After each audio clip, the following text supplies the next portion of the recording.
एक वन में गुरुजी रहा करते थे और गुरुजी का एक ही काम था, अपने शिष्यों को अच्छा ज्ञान प्रदान करना। आज ज्ञान तो अच्छा ही होता है, गुरुजी सबको ज्ञान प्रदान किया करते थे।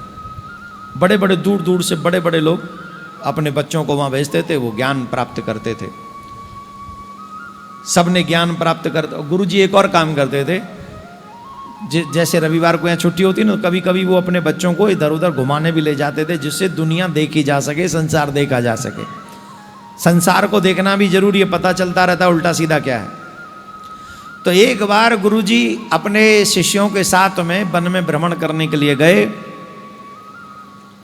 तो एक नाला था, वो नाला क्रॉस करना था, छोटा सा ही था, वो नाला क्रॉस करना था। गुरुजी जब वो नाला क्रॉस करने लगे तो जैसे छलांग लगाई, छलांग लगा के क्रॉस करना था, तो जैसे ही छलांग लगाई तो उनके हाथ में जो कमंडल था वो नाले में गिर गया। अब गुरुजी जाके वहाँ खड़े हो गए, अब देखने लगे। अब शिष्य भी सोचने लगे गुरुजी का कमंडल नाले में गिर गया, अब क्या करें, कौन निकालेगा, कैसे निकालेगा। अरे अब एक दूसरे की तरफ देखे, तू निकाल तू निकाल, तुम्हारी तरह ही देख रहे थे वो, जैसे अभी तुम देख रहे हो ना वैसे ही एक दूसरे की तरफ, तू निकाल तू निकाल, सब एक दूसरे की तरफ। भाई यही लोग निकाले हैं। एक शिष्य को लगा कि इस नाले में हाथ कौन डाले, तो एक बोला मैं अभी आता हूं। तो वो गांव में भागा, देखा, देख के आए कि यहाँ कौन सफाई कर्मचारी है, जो सफाई का काम करता है उसको लेके आए।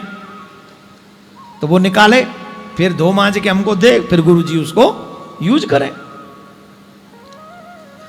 अच्छा, निकाल तो सकते थे गुरुजी भी, पर गुरुजी उन सभी शिष्यों को देख रहे थे। गुरुजी सोच रहे थे कि मैंने इनको अपना काम स्वयं करने के लिए कहा है, क्योंकि जो व्यक्ति जीवन में सफल होना चाहता है वो पराधीन नहीं होना चाहिए उसको। अगर वो दूसरे के ओर देखकर अपनी सफलता प्राप्त करना चाहता है तो वो मूर्ख है। अगर सफलता प्राप्त करना चाहते हो तो अपने ही काम स्वयं खुद ही करने पड़ेंगे, और जो अपने पैरों पे खड़ा रहता है वही सफलता प्राप्त कर सकता है। जो दूसरों के मुख देखते रहता है वो कभी सफलता नहीं पा सकता। दूसरे न जाने कब गाड़ी में सेल्फ मारे और निकल जाएं। गुरुजी ने बहुत ज्ञान दिया था, और गुरुजी बोले ये तो फिर भी एक दूसरे का मुंह ताक रहे हैं, फिर भी और देर प्रतीक्षा करी, देखें तो सही कितनी देर रुकेंगे। तब एक कोई शिष्य था, उस शिष्य को लगा कि नहीं, जितनी देर यहाँ प्रतीक्षा कर रहे हैं मेरे गुरुदेव को, उतनी देर ठीक नहीं है। तो उसने धीरे धीरे हिम्मत जुटाई और नाले में हाथ डाला, और वो ढूंढने लगा कमंडलू। अब वो कमंडलू मिले ना नाले में, नाला थोड़ा गहरा हो गया होगा, गहरा होगा। अब गुरुजी देख रहे हैं हाथ तो डाला पर खुद नहीं डल रहा है। फिर चेले को लगा कि कुछ भी हो जाए मुझे गुरुजी का कमंडल लाना ही है, तो पूरा नाले में उतर गया, और पूरा नाले में उतरकर वो कमंडल को ढूंढने लगा, और वो कमंडल मिल गया, और वो कमंडल निकाल कर सीधा नदी में गया, स्नान किया, स्नान करके कमंडल को धो मांज के लाया, और गुरुजी को वो कमंडल पवित्र करके स्वच्छ करके पकड़ा दिया, पकड़ा दिया। गुरुदेव ने उससे बहुत प्रसन्न हुए और आशीर्वाद दिया। पर यहां पर एक प्रश्न है आप सब से, जितने शिष्य बैठे हैं उन सब से, हम कौन से चेले हैं? प्रतीक्षा करने वाले या नाले में उतरने वाले? झूठ मत बोलिएगा,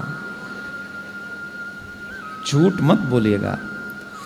मेरे मुंह पे कह के चले भी जाओगे तो भी प्रियकांत जी को पता है कि तुम कर क्या रहे हैं।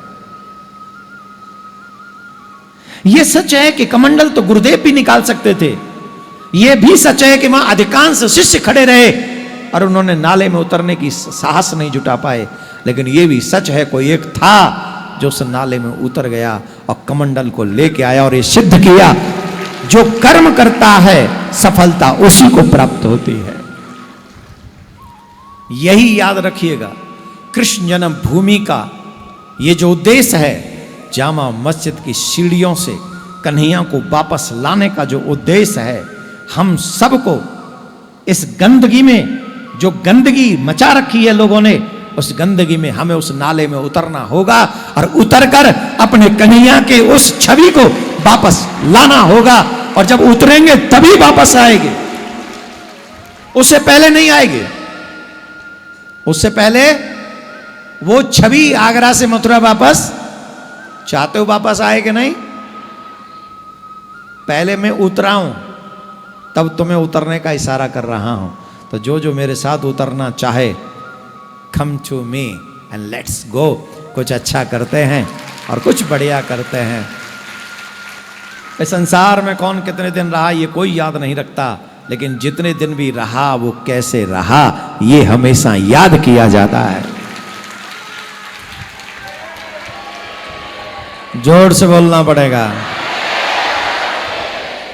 एक नंबर है 9927300037।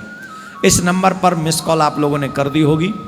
गुरु पूर्णिमा कल है, दक्षिणा तो वैसे मुझे कल लेनी चाहिए, पर आज छोटी गुरु पूर्णिमा भी तो है, तो अभी भी तो प्रवचन दिया है, तो छोटी दक्षिणा मैं आपसे आज मांग लेता हूं कि आप सब यहाँ से जाने के बाद भी, कल के बाद जब आप जाएंगे, वैसे तो काफ़ी लोग जाने वाले नहीं हैं क्योंकि पार्थिव शिवलिंग का निर्माण भी होने वाला है। काफ़ी लोग तो परमानेंट रहने के लिए आए हैं कि जब तक 30 तारीख तक शिव पुरानी कथा होगी हम यहीं रहेंगे। लेकिन कुछ लोग जो जाएं भी, एक संकल्प करके जाइए, कम से कम 50 और ज़्यादा से ज़्यादा कोई गिनती नहीं है। हम ऐसे लोगों को अपने शहर में, अपने गांव में जोड़ेंगे और इस 1 करोड़ की संख्या को बहुत जल्दी प्राप्त करेंगे। ज़्यादा से ज़्यादा इतने लोग बैठे हैं, तुम्हारे रिश्तेदार इतने होंगे। जितना नाम मैं बता रहा हूं, संख्या 50-100, इतने तुम्हारे घर में ही होंगे।